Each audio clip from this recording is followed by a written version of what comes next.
തടയാൻ നിനക്കെന്താ അവകാശം? നീ വിധവയാണ്. അല്പം മുമ്പ് മറന്നുപോയെങ്കിലും ഓർമ്മയിൽ സൂക്ഷിച്ചോ.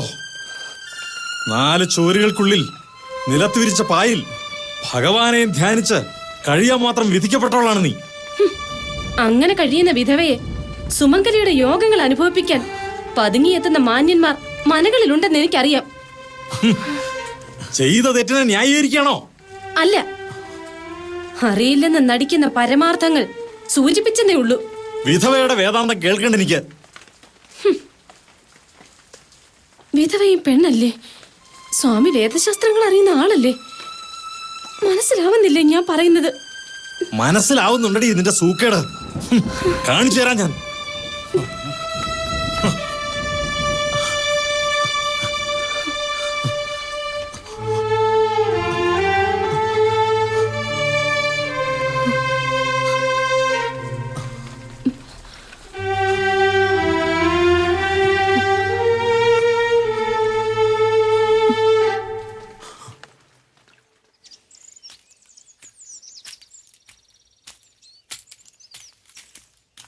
ആ, സ്വാമിയാരെ കാണാനായിട്ട് ഞാൻ അങ്ങോട്ട് വരികയായിരുന്നു. ഇനിയിപ്പോൾ മനയിലോട്ട് തന്നെ പോവാ. ആയിക്കോട്ടെ. ഹാരിയുടെ ചങ്ങാതി ഒരു ഡോക്ടർ വന്നിട്ടുണ്ടായിരുന്നു. അയാളുടെ അഭിപ്രായത്തിൽ സാവിത്രിക്ക് പറയത്തക്ക അസുഖങ്ങളൊന്നുമില്ല. 1 മാസത്തെ വിശ്രമം, എല്ലാം ഭേദമാവുന്നാ പറയുന്നത്. അത് കേട്ടപ്പോൾ സമാധാനമായി.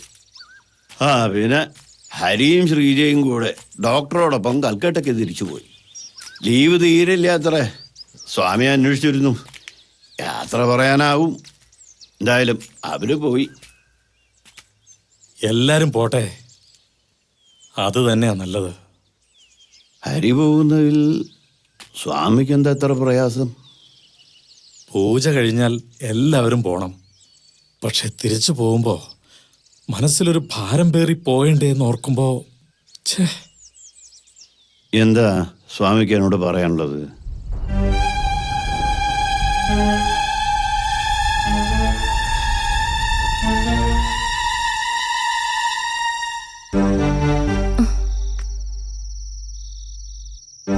കുറ്റം ആരിലായാലും അതിന് കാരണക്കാരായവരെയെല്ലാം വിചാരണ ചെയ്ത് സത്യം അറിഞ്ഞിട്ടേ ശിക്ഷിക്കാറുള്ളൂ. അതുകൊണ്ട് ചോദിക്കുക, കേട്ടൊക്കെ സത്യമാണോ? എന്താ പറ? ആരും അറിഞ്ഞിട്ടില്ല ഇതുവരെ. എല്ലാവരെയും വിളിച്ചു വരുത്തി മുറ്റത്തെ പലകയിലിരുത്തി വിചാരണ ചെയ്താലേ സത്യം പറയുന്നുണ്ടോ? പറയണി, ആ ചെറുക്കനും നിനക്ക് വേണ്ട ബന്ധം എന്താ? സത്യം പറയാതെ വിടില്ല ഞാൻ. ഈ കുറ്റം ഏറ്റു പറഞ്ഞാല് ശിക്ഷയ്ക്ക് ഇളവ് കിട്ടും. അങ്ങനെ ഒരു രീതി ഉണ്ട്. കൽപ്പിക്കുന്ന ശിക്ഷയ്ക്ക് മുമ്പിൽ തല കുമ്പിട്ട് നിൽക്കുന്ന പെൺകുട്ടികൾ ഉണ്ടായിരുന്നു പണ്ട് ഇല്ലങ്ങളിൽ. കാലം മാറിയില്ലേ സ്വാമി? അപ്പോ കുറ്റം ചെയ്തിട്ടില്ലെന്നാണോ? അതെ. എന്നാൽ കേട്ടതൊക്കെ സത്യം. നന്ദി കേട്ടവള്. ഈ ഇല്ലത്തിന്റെ ശാപമാണ് നീ. വന്നു കയറി അന്ന് തുടങ്ങി നാശം. സത്യം സമ്മതിച്ച സ്ഥിതിക്ക് ഒരു ചോദ്യം കൂടി ബാക്കിയുണ്ട്. അറിയാം. ഇതിന്റെ പേരിൽ ഏത് ശിക്ഷയും ഏറ്റുവാങ്ങാൻ തയ്യാറാണോ എന്നല്ലേ? അതെ. സാധ്യമല്ല എന്നാ അതിന്റെ ഉത്തരം. ആഹാ, കാലാകാലങ്ങളായിട്ടുള്ള ആചാരാനുഷ്ഠാനങ്ങള് ഒറ്റ ദിവസം കൊണ്ട് ഇല്ലാതാക്കാൻ ഈ ഉള്ളവർക്ക് കഴിയുമെന്നാണോ? വിചാരണ, പിന്നതിന്റെ ശിക്ഷ, പിന്നങ്ങോട്ട് സംഭവിക്കുന്നത് എന്താണ്? പലതും പറഞ്ഞു കേട്ടിട്ടുണ്ട് ഈ ഉള്ളവളും. കുറ്റം സമ്മതിച്ചാലും ഇല്ലെങ്കിലും ശിക്ഷ നടപ്പാക്കുമെന്ന് ഉറപ്പ്. പിന്നെയോ കാമരസം വിധവയിൽ അടിച്ചേൽപ്പിക്കുന്നത് അന്നു മുതൽക്കല്ലേ? ചിലപ്പോൾ ഒന്നിൽ കൂടുതൽ ആൾക്കാർ, മുകളിൽ നിന്ന് കാര്യസ്ഥന്മാർ വരെ അതിൽപ്പെടും. എനിക്കറിയേണ്ടത് ഇതിന്റെ കാരണക്കാരാണെന്ന്. നീയോ അവനോ? മുൻകൈയെടുത്ത് ആരാണെന്ന്? ആരുമായി കൊള്ളട്ടെ, അതിനുചിതമായൊരു പരിഹാരം. അതല്ലേ പുതിയ തലമുറയ്ക്കായി നിങ്ങളൊക്കെ ചെയ്തു തരേണ്ടത്. സാധ്യമല്ല. പിന്നെ പലരുടെയും ചൂടേറ്റ് വാങ്ങാൻ വിധിക്കപ്പെട്ട വിധവ ഒരാളെ മാത്രം മോഹിച്ചതാണോ ചെയ്ത തെറ്റ്? തർക്കശാസ്ത്രം കൊണ്ട് ആചാരങ്ങളെ ജയിക്കാമെന്നാണോ കുട്ടി വ്യാമോഹിക്കുന്നത്? ജൈവം പരാജയവുമല്ല വിഷയം, ജീവിതമാണ് യാചിക്കുന്നത്. ആചാരങ്ങളും അനുഷ്ഠാനങ്ങളും ഭിക്ഷ കൊടുക്കാനുള്ളതല്ല. 4 അക്ഷരം പഠിച്ചു എന്ന് വെച്ചിട്ട് എന്ത് തോന്നിയ ദിവസം ആവുന്ന എന്നാ കേട്ടോളാ. ആചാര്യന്മാരുണ്ടാക്കിയ അന്തസ് കൈവിട്ട് കളിക്കാൻ നോം ആരെ അനുവദിക്കില്ല. എന്താ വേണ്ടെന്ന് നമുക്കറിയാം. വടോ.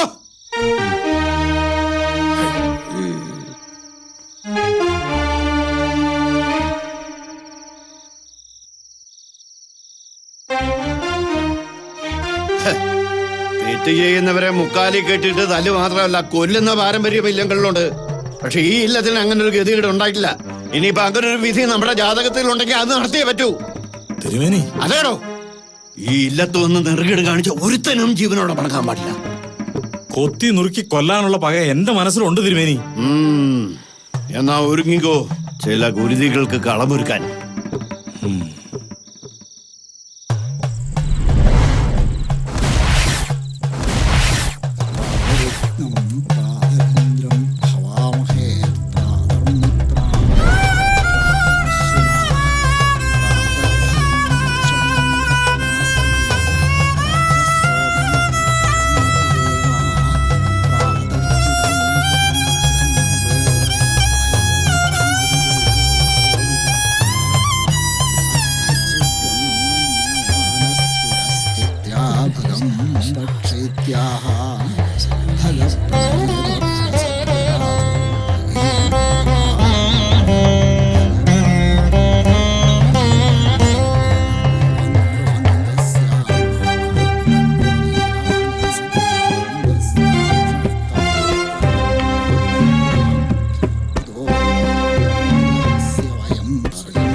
അവനവിടെ പൂജയ്ക്കുള്ള സാധനങ്ങൾ വാങ്ങാൻ കടയിൽ പോയിട്ടുണ്ട്.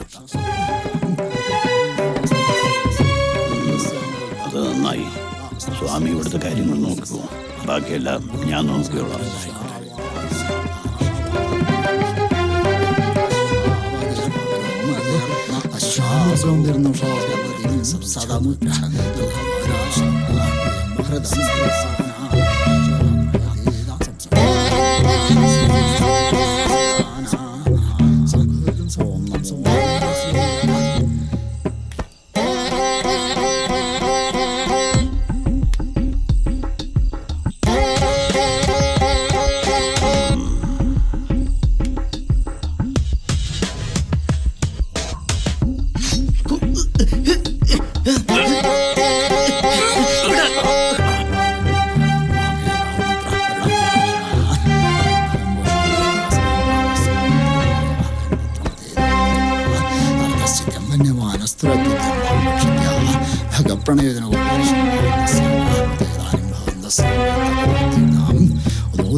ഒന്നും പറ്റിയില്ലല്ലോ നിനക്ക്? നിന്നെ കൊല്ലാൻ ആളെ കൊണ്ടുവന്നിട്ടുണ്ട്. ഉടനെ രക്ഷപ്പെടണം. ഒറ്റയ്ക്കല്ല, ഞാനുണ്ട് കൂടെ. മരിക്കുകയാണെങ്കിൽ നമുക്ക് ഒരുമിച്ച്.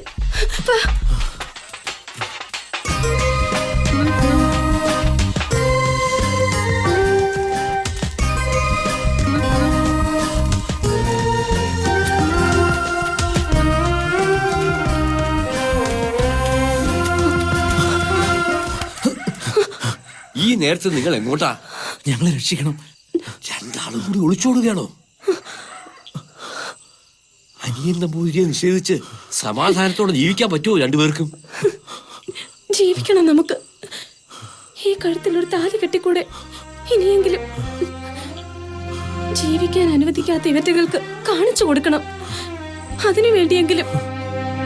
ജീവിക്കാനാണെങ്കിലും മരിക്കാനാണെങ്കിലും നമ്മൾ ഒരുമിച്ച. ഞാനാ പറയുന്നേ. ഈ തീരുമാനം ഉറച്ചതാണോ? അതെ. ഈ നരകത്തിൽ നിന്ന് ഇനിയെങ്കിലും ഒരു ജീവിതം കൊടുക്കാമല്ലോ അവർക്ക്. നന്നായി. ഇപ്പോഴെങ്കിലും ഒരു ആൺകുട്ടി ഉണ്ടായല്ലോ ഈ നാട്ടില്. എന്നാ വൈകണ്ട, കടമത്ത് വഞ്ചി കിടപ്പുണ്ട്. വേഗം അങ്ങോട്ട് പൊയ്ക്കോളൂ. ഇവിടെ നിന്നാൽ നിങ്ങളുടെ ജീവൻ തന്നെ അപകടത്തിലാവും. പൊയ്ക്കോളൂ.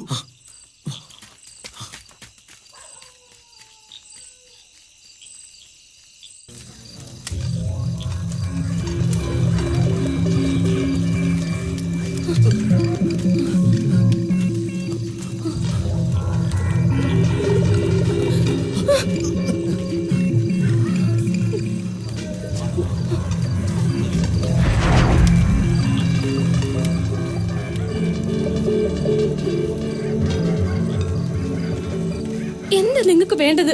ഞങ്ങളുടെ ജീവനോ? ഒരു സമൂഹത്തെ മുഴുവൻ ആക്ഷേപിച്ച് രക്ഷപ്പെടാമെന്ന് കരുതിയല്ലേ? രണ്ടെണ്ണത്തെയും പച്ചക്ക് കത്തിച്ചു കളയണം. നോക്കി നിൽക്കാതെ പിടിക്കണേ. അതിനു മുമ്പ് ഞാനൊന്ന് ചോദിച്ചോട്ടെ. തെറ്റുകാരിക്ക് മറു ചോദ്യത്തിന് അവകാശമില്ല. ചെയ്ത തെറ്റ് സമ്മതിച്ചു തന്നിട്ടുണ്ട് പലവട്ടം. പിന്നെന്താ?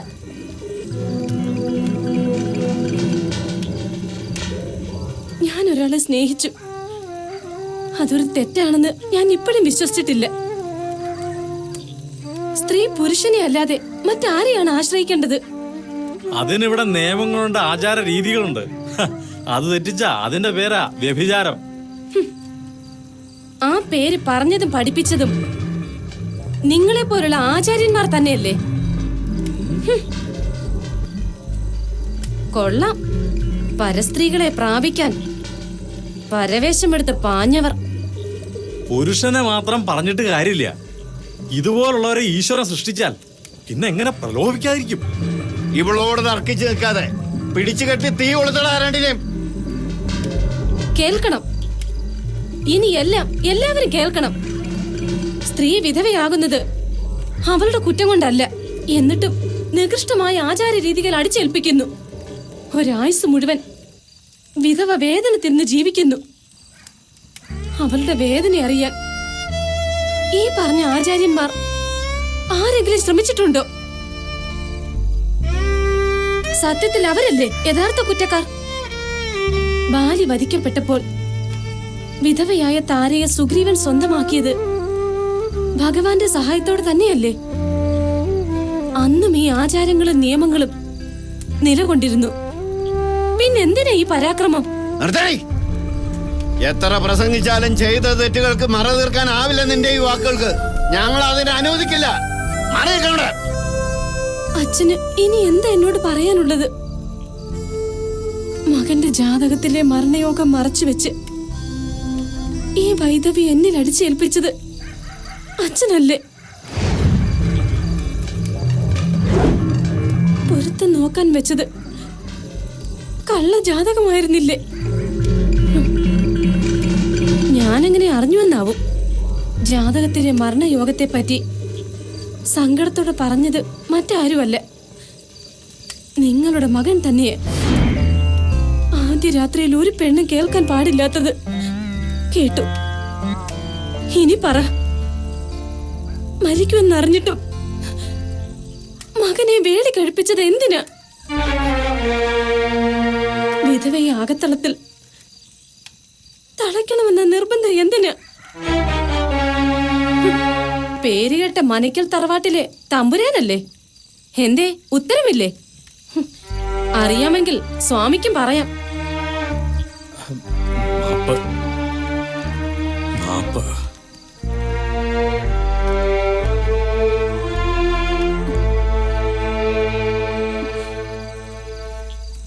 എന്തിനാ നമ്പൂരി? എന്തിന് നിങ്ങൾ എന്നെ ഒരു ബലിയാടാക്കി?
വീരി